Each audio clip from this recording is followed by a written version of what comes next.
认识一下今天的第一对嘉宾朋友，各位请看。我曾经有过一段失败的婚姻，现在只想安安稳稳的过日子。我很想跟他好好在一起过日子，但是他总是没事找事。孩子是我的全部，但是他好像对孩子一点都不疼爱。我很疼孩子，他只看到了我不好的一面，看不到我的优点，还总说我有一群狐朋狗友。他对我很不负责，我们俩也经常吵架，所以我不想再重蹈覆辙。在这里吗？你也在回忆吗？想说再婚不容易，女士有过一段婚姻经历，男士虽然今年44岁了，但是从未结过婚。他们俩今天能走在一起吗？接下来我们用掌声请出这一对，来，掌声有请。男嘉宾孙先生44岁，来自黑龙江，是一名早餐的店主。女嘉宾周女士36岁，同样来自黑龙江，也是一名早餐店主。来，有请两位，有请。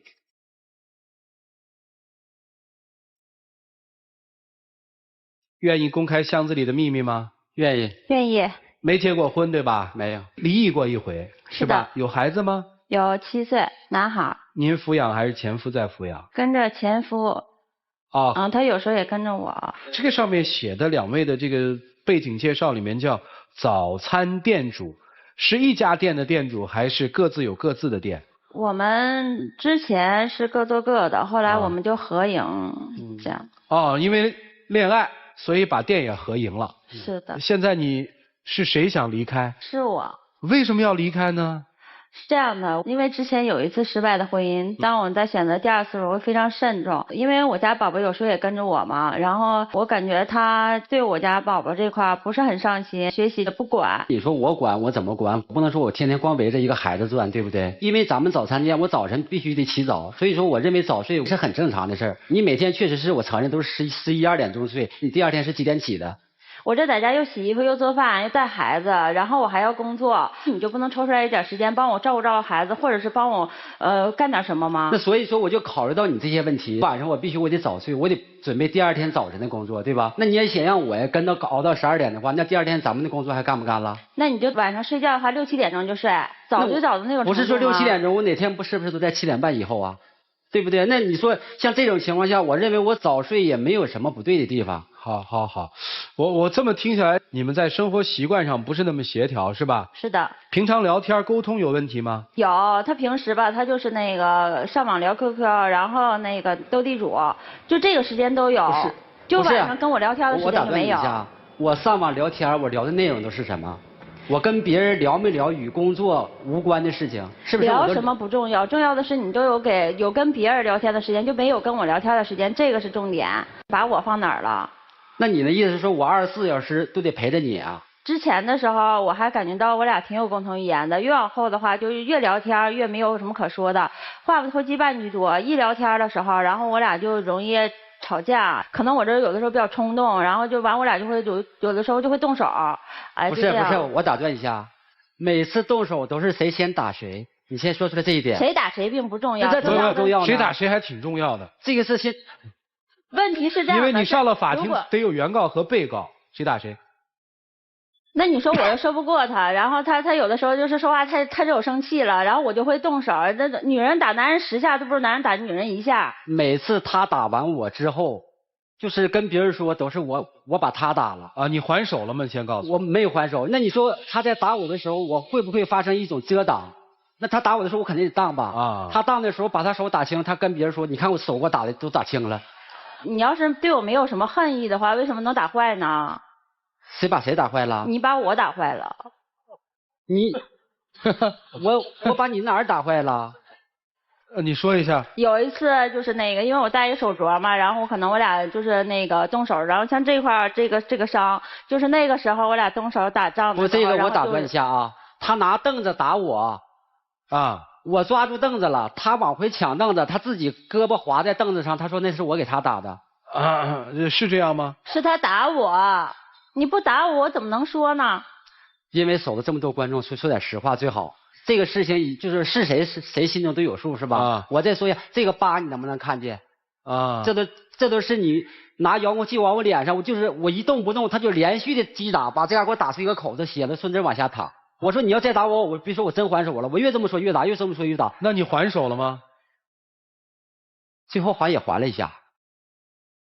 我就是心里特别不理解的，就是他跟朋友都有时间出去喝酒聊天，然后帮朋友什么忙都行，所有的朋友跟他有什么任何的倾诉都可以，在我这儿就不行，我俩就一说话的时候就会吵架。就因为你，我所有的朋友到咱店里一个都不来，这你应该能知道吧？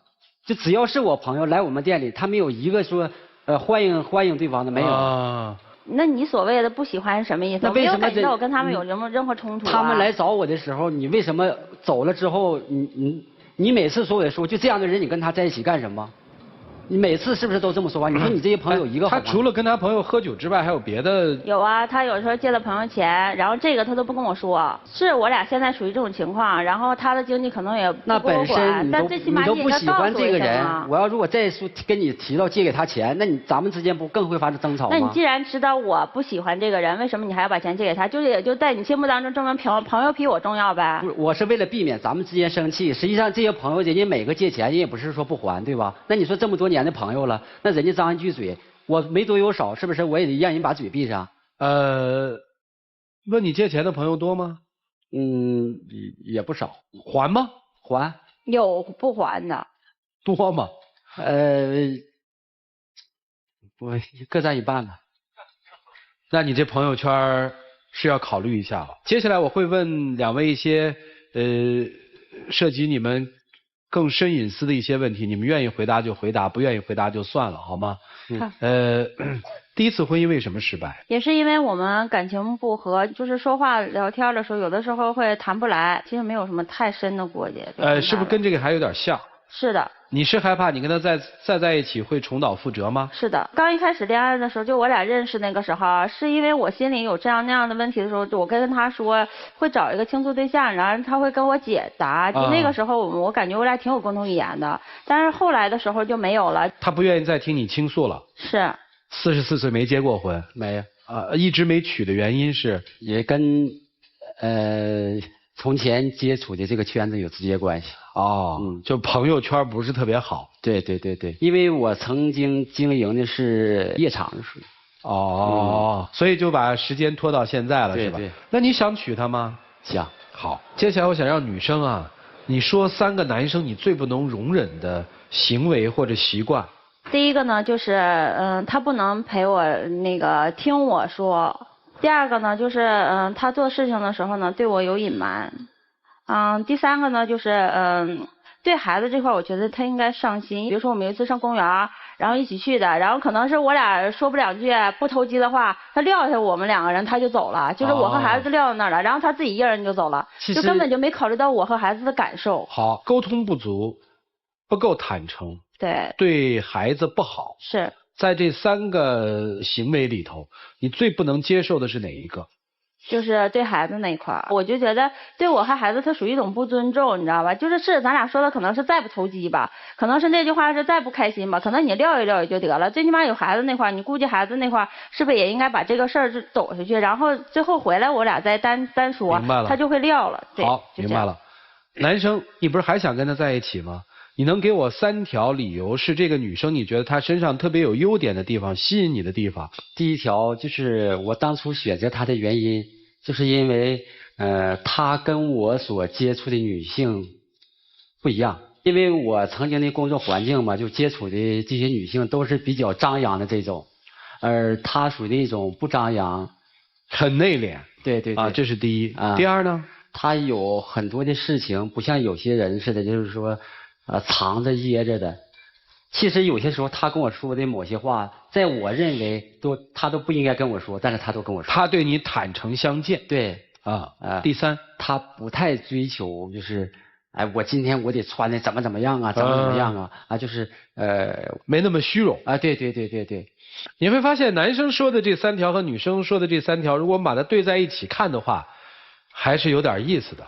一个说坦诚吸引我，一个希望对方坦诚，而对方不坦诚，是吧？你觉得他是一个过日子的男人吗？过日子这块还行，但是没有什么计划。他有什么好吗？好处也挺多的，就比如说他做饭，然后他对朋友其实挺讲义气的。但我从我的角度来说，我宁愿当他的朋友，不愿意当他的恋人。明白了，这句话真说到节骨点儿上了。当朋友的时候挺好，这男人你看多优秀啊，又听我倾诉，又仗义。可是为什么做了恋人以后却这样了呢？我们一起来听听老师们怎么说，一起进入丘比特问卷。两个人状态应该是不同步或者是不同频。先从男士开始说起，44岁，你其实需要的是一个非常的稳定，相敬如宾，相濡以沫，安安稳稳过日子。而他是什么呢？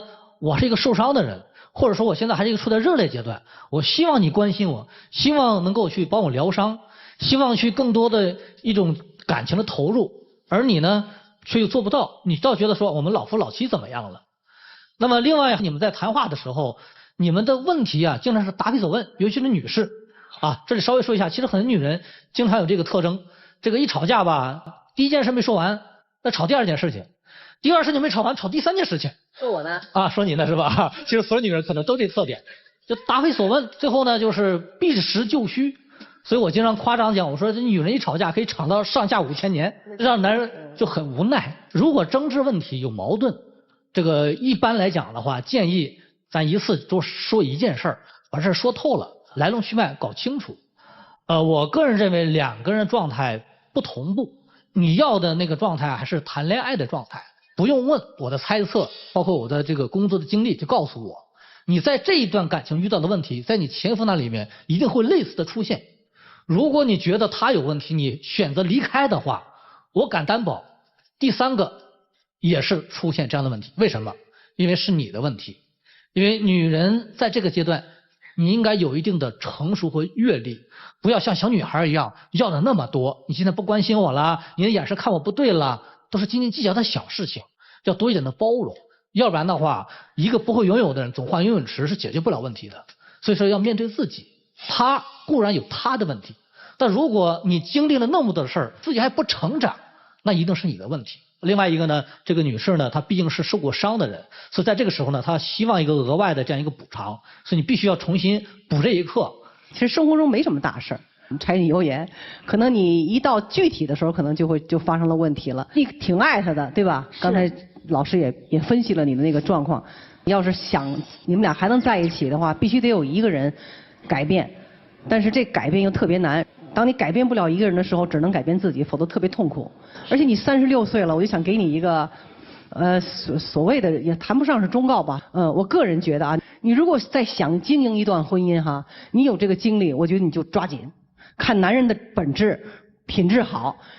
至于有点其他的小毛病，什么抽个烟啦，什么爱借朋友的钱啦，什么的，你可以慢慢引导他。就说这些。女孩，我问你个问题啊，你跟他认识多久，然后就确立了恋爱关系？我俩认识了2个月。是不是有点快了？也许是因为当时我的那种情况，然后可能是我在我最低落的时候，他走入了我的生活，然后就是发展的会比较快。因为什么低落？刚离婚？对。就离婚了不久，然后就是那个时候，然后工作上啊压力也挺大的，然后就包括对各方面吧。那个时候的孩子没跟着我，然后就是一直在跟着他爸爸。没错，这的确是你的一个低谷，但是呢，恰恰是因为太快了，又赶上一个特殊的这个时机呢，是你跟他在一起2年，是吧？通常啊，我们把那谈恋爱一开始叫什么呢？叫谈朋友。这3个字说的特别好。就是你得先从谈朋友开始，充分的了解，比如说了解他的个性，了解他的生活背景，他的家庭背景，他的父母啊，方方面面。只有在充分的了解之后，才有可能决定是否这个人我值得托付以终身。是的。但是听起来好像这段时间你把它说得很短，好像你并没有充分的了解他，却跟他走在了一起，所以出现了很多的问题。所以呢，给到你的建议是说，我们是不是可以重新再谈一份恋爱？包括孩子，固然你期望对方对你的孩子好，这才有可能成为恋人甚至走在一起的条件，但是它绝对不是先决条件。说我看一个那个男人是否能成为我的恋人，你能不能对我的孩子好？说能，那绝对是骗你的。他为什么要对这个孩子好？是因为他爱你。是因为他爱你，他知道你爱的人，他一定要去爱，这样你才能高兴，你才能幸福，你才能快乐，才能对他也好，是这么一个逻辑。但一定不能先把先决条件定为你要对我的孩子好，你要先接受我的孩子，然后我才有可能对你敞开这扇门。错了，所以说要先把坦诚沟通这个人是否你充分了解作为先决条件。然后才能谈及孩子。理清这些思路之后，你会发现，其实你对他并不了解，即使在2年，所以才出现了很多的小摩擦。所谓的小摩擦，其实背后是隐含着大问题的。他所有的现在的行为都是单身的状态，他还没有进入到说2个人在一起过日子、结婚那种状态。就比如说回家上网，对吧？跟你也不聊，他要为了自己的工作要早睡，他不太在意说你几点睡，你面临的负担是什么。他现在完全还是自己那种状态，甚至于我听到一个细节是说，他会觉得喜欢你的坦诚，因为他觉得有些事情不应该跟他说，但你还是跟他说了。夫妻2个人、恋人2个人在一起，有什么不该说的？什么都可以说，只不过就是你愿意不愿意说。而你愿意不愿意说，就是因为你这扇门是否让那个人走进来了。所以说，改变自己现在的状态，从心开始。这个心开始，然后你们可能才真正能够走在一起，走很远。女生呢，是虽然曾经有过婚姻，却依然天真烂漫。坦率的来说，你虽然曾经有过一段失败的婚姻，但你却依然不够慎重。你虽然已为人母，但是你考虑问题并不完整。你说你很爱孩子，但是你有没有想过，你带着一个7岁的孩子，他本来就有一个残缺的家庭，你却轻易的跟另外一个不知道将来会发展成什么样的男人住在了一起。你让你的孩子怎么来认识这个男人真正的身份？不管是你还是孩子，才刚刚从失败的婚姻当中走出来，你让这个孩子对这个世界是模糊的。他不知道自己的母亲是尝试着在谈恋爱，还是跟这个男人在生活当中互相扶持，或者他们将来是要发展成什么样子。你有什么资格说你是爱孩子？你几乎让孩子是非常迷糊的看待这个世界，他不知道你们俩之间在发生什么，而且你们俩在一起还不是相敬如宾，他动不动就打架吵闹。所以说你是个负责任的母亲，但是你身上的这种好了伤疤忘了疼的这种所谓的天真烂漫，倒是支撑着你能够去迈过那些所谓的苦难，就是所谓的没心没肺呗，不长记性呗。所以他会喜欢你的这种坦诚。你这种女人没有心计，不像他以前身边的那些女性一样，又张扬又有心计，不是图他这个就是图他那个。但是我想跟这位男性所说的是，一个人的朋友就决定了你的圈子，你的圈子决定了你的生活，你还有很多复杂的社会关系。你现在目前必须要选择，你已经43了，你们俩之间最大的矛盾就在于，按道理来说，以你过去的婚姻和你的年纪，你应该更多考虑的是婚姻而不是爱情，而你要考虑的是你到底是要江湖还是要婚姻。你们都属于不尴不尬的时候，你如果想真的做一个少女，对不起，你没有这样的资格。你有个孩子在身边，你不能爱得那么洒脱，爱得那么任性，所以你要更慎重的去看待下一段婚姻，更慎重的去迈出那一步。而如果男生，你如果还是要跟那些朋友在一块儿，没关系，是你所选择的，那你就不要有家眷，你要么就好好的做一个父亲，让他心里能够安心一点，让他能够感觉到一点可靠，好吧？就这个。接下来的时间留给你们自己，一起进入柔顺拉芳黄金60秒。我认为就像一个长了斑点的苹果一样，它也都是经过了花开花落。既然说我们能走到一起，能有今天这个果实，希望我们能好好的珍惜。如果咱俩要是还想继续，你必须得发生改变。如果不想改变的话，很难。那我尽量能做到你所希望我做到的事情，我尽量的去做。希望你能慎重的考虑一下。我替他问一个问题吧，你能为他舍弃你那些朋友吗？能，真能做到啊？真能做到。行，接下来请两位来交换箱子里的秘密。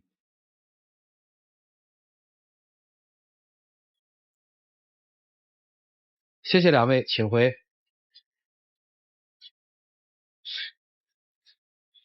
来，请关门。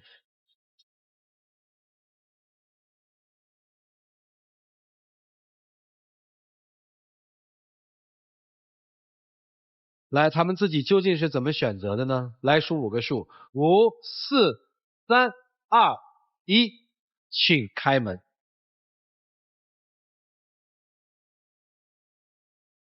就是爱你，爱你，有悲有喜有你。来，我先看看，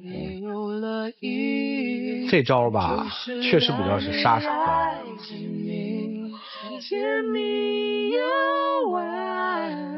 男生写的，你的儿子我一直当自己的儿子一样，真的，以后我会多陪时间给他，即使没时间理你，我也会多陪咱儿子。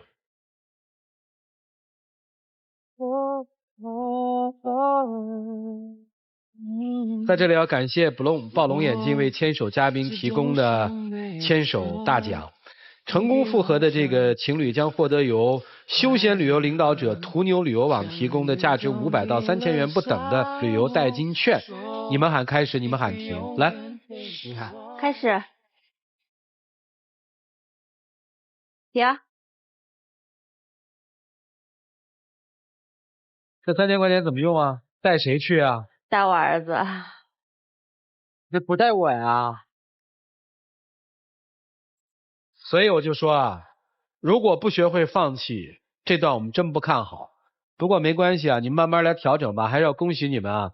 来，打开我们的幸福之门，有请我们的小花童。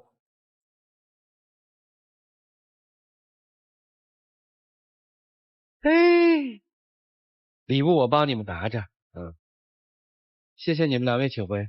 好了，接下来的时光，让我们一起来见证属于他们的浪漫而庄严的时刻。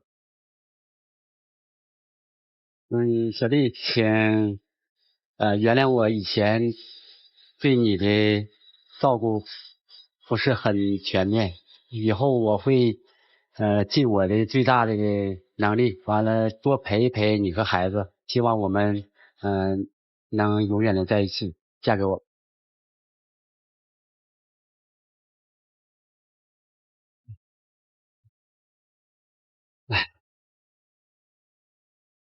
向幸福前进吧，谢谢2位，请回。